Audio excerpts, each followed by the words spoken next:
Në datën 11 maj, shqiptarët do të votojnë për të zgjedhur deputetët e Kuvendit të ri të Shqipërisë. Sistemi zgjedhor shqiptar është një sistem proporcional me korrektim rajonal, çka do të thotë se deputetët për çdo qark për 12 qarqe të vendit do të zgjidhen në bazë të përpjesëtimit me numrin e banorëve.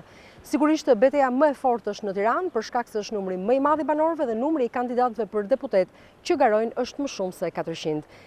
Dashamir Shehi, që mban numrin 9 në fletën e votimit në emër të koalicionit Djathtas për Zhvillim, do të shpjegojë sot për teleshikuesit e radio televizionit shqiptar pse duhet ta votojnë banorët e Tiranës në datën 11 maj. Qytetarët e Tiranës ka qenë pjesa më e emancipuar, po deshin që të ndryshohet ndonjë gjë realisht. Do të votojnë ndryshe. Do të votojnë numrin 9, le të votojnë të tjerët. Ka ardhur dita që po çahet ky bipolarizmi. Por do të mendojnë mirë, po votuam po të njëjtët njerëz, do të ndodhin të njëjtët gjëra, është po e njëjta histori. Votoni ndryshe, të keni politikë ndryshe. Gjithë partitë e reja të vogla do hynë, sidomos në Tiranë. Këtu të bën 20% e votave që është e lirë, që është alternative për herë të parë. Janë dhe votat e emigrantëve.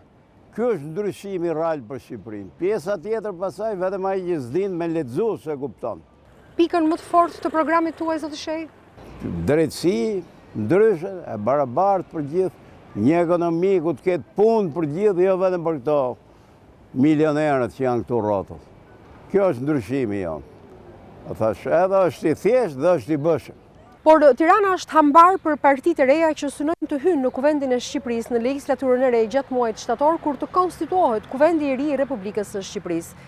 Një prej këtyre partive të reja është në fakt koalicioni Nisma Shqipëria bëhet dhe unë pranë kam Endri Shabanin, kandidat për deputet në kryeqytet, i cili në fakt ka shansin të mbledh vota nga banorët e kryeqytetit nëse do t'i bindë ta votojnë partinë dhe koalicionin e tij. Endri, mirë se erdhe në radio televizionin shqiptar, pse duhet t'ju votojë Tirana në datën 11 maj. Ju thatë Tirana është ambar i votave, në fakt Tirana është dhe qyteti ku kanë jetuar prindrit, gjyshrit, stërgjyshrit e mi, kështu që unë jam i lidhur me këtë qytet dhe dua ta transformoj këtë qytet.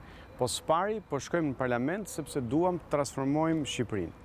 Dhe unë dua që të krijoj shanse të barabarta për brezin tim, të krijojmë meritokraci, që është shtresa e mesme ta shohin të ardhmen e tyre këtu, që të rinj ta shohin të ardhmen e tyre pranë familjes vet. Dhe kjo gjë nuk mund ndodhi nëse ne nuk shturim rrjetin e merimangës që fillon tek parlamenti. Endrin Shabanin i takuam vetëm pak minuta para se të niste një takim elektoral në kryeqytet, në vazhdim të gjithë takimeve që kjo parti dhe koalicioni Nisma Shqipëria bëhet po bën gjatë ditëve të fundit. Është vendimtar mesazhi i ditëve të fundit, Endri beson tek ditët e fundit të fushatës? Kjo nuk është sfidë e partive të reja, kjo është sfidë e shoqërisë shqiptare, e cila unë mendoj që e ka vendosur që një herë e mirë t'i japi fund tranzicionit dhe t'i japi një shans të rinjve. Jam i bindur që një pjesë shumë e madhe e qytetarëve kanë vendosur të votojnë për të rinjt dhe unë shpresoj që ata të votojnë për koalicionin e më të madh të rinjve që është Nisma Shqipëria BE.